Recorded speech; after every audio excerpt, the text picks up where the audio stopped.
அனைவருக்குமே வணக்கம். சற்று முன் கிடைத்திருக்கக்கூடிய ஒரு மிக மிக முக்கியமான செய்தி ஒன்று வெளியாகியுள்ளது. சற்று முன் பாலியல் விவகாரத்தில் உதயநிதிக்கு உச்சநீதிமன்றம் இறுதி தீர்ப்பு, இது மாதிரி வந்து பார்த்தீங்கன்னா செய்திகள் வந்து வெளியாகியிருக்கு. ஏற்கனவே அண்ணா பல்கலைக்கழகத்தில் நடந்த பாலியல் விவகாரத்தில் வந்து பார்த்தீங்கன்னா அதிரடியாக உதயநிதி ஸ்டாலின் அவர்கள் வந்து பார்த்தீங்கன்னா சிக்கியிருந்தார். இதைத் தொடர்ந்து குற்றவாளியாக கைது செய்யப்பட்டிருக்கக்கூடிய நேனஸ் அவருடைய வாக்குமூலமும் அவருடைய வீட்டில் நடந்த ரைடின் அடிப்படையில் அங்கு சிக்கிய ஆதாரத்தின் அடிப்படையிலும் வந்து பார்த்தீங்கன்னா இப்போ அதிரடியாக இதுக்கு உதயநிதி ஸ்டாலின் அவர்களுக்கு வந்து பார்த்தீங்கன்னா இதில் வந்து தொடர்பு இருக்குது அப்படின்ற மாதிரி தான் மகளிர் ஆணையம் வந்து பார்த்தீங்கன்னா அதிரடியாக வழக்கு தொடர்ந்துருந்தாங்க. இந்த வழக்கின் அடிப்படையில் உதயநிதி ஸ்டாலின் அவர்களுடைய கதை முடியக்கூடிய அளவிற்கு தான் இப்போ வந்து பார்த்தீங்கன்னா அவருடைய வழக்கில் இறுதி தீர்ப்பு வந்து வழங்கியிருக்காங்க. இதை பற்றி இந்த வீடியோவில் நாம் வந்து முழுமையாக பார்க்கலாம்.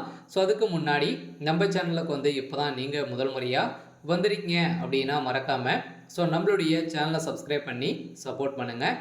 வாங்க வீடியோக்குள்ளே போகலாம். வந்து பார்த்தீங்கன்னா இந்த பாலியல் விவகாரத்தில் அண்ணா பல்கலைக்கழகத்திலும் இதுக்கு மேலே வந்து இதுக்கு மேலே வந்து பார்த்தீங்கன்னா நிறைய பாலியல் விவகாரத்தில் நிறைய பேர் வந்து பார்த்தீங்கன்னா திமுகவுடைய பிரமுகர்கள் வந்து அடிக்கடி வந்து செஞ்சுட்டு வருகின்ற நிலையில் நீதிமன்றம் வந்து பார்த்தீங்கன்னா திமுகவுடைய தலைமையகத்துக்கு எச்சரிக்கையும் வந்து கொடுத்துருந்தாங்க.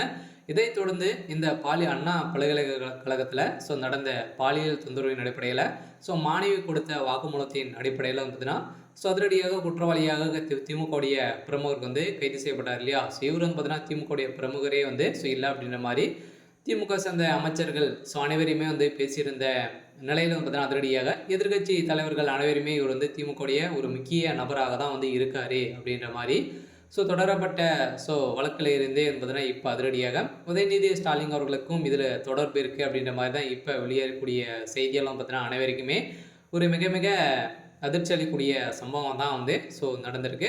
இந்த பாலியல் விவகாரத்தில் உதயநிதி ஸ்டாலின் அவர்கள் வந்து பார்த்தீங்கன்னா கூடிய விரைவில் கைது செய்யப்படுறது. அதனால் சிறைக்கு செல்லத்துக்கான அனைத்து ஏற்பாடுகளும் வந்து நடந்துட்டு இருக்கு.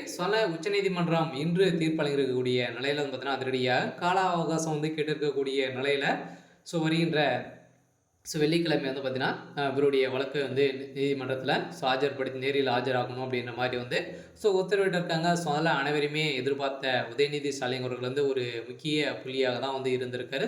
உதயநிதியுடைய ஒரு முக்கிய நண்பராக தான் வந்து நேனஸ் அவர்கள் வந்து இருந்திருக்காரு. இவருடைய சொத்து மதிப்பு அப்படின்னு பார்த்தீங்கன்னா கிட்டத்தட்ட 1000 கோடிக்கு மேலே வந்து பார்த்தீங்கன்னா அவருடைய சொத்து மதிப்பே இருக்குது. அதெல்லாம் பார்த்தீங்கன்னா இவர் வந்து திமுகவுடைய நண்பராக தான் வந்து இவர் வந்து இருந்திருக்காரு. சரி, ஓகே. இன்றைக்கான அப்டேட் வந்து பார்த்தீங்கன்னா இதுதான். மறக்காமல் நம்மளுடைய சேனலை சப்ஸ்கிரைப் பண்ணி சப்போர்ட் பண்ணுங்கள். தேங்க்யூ.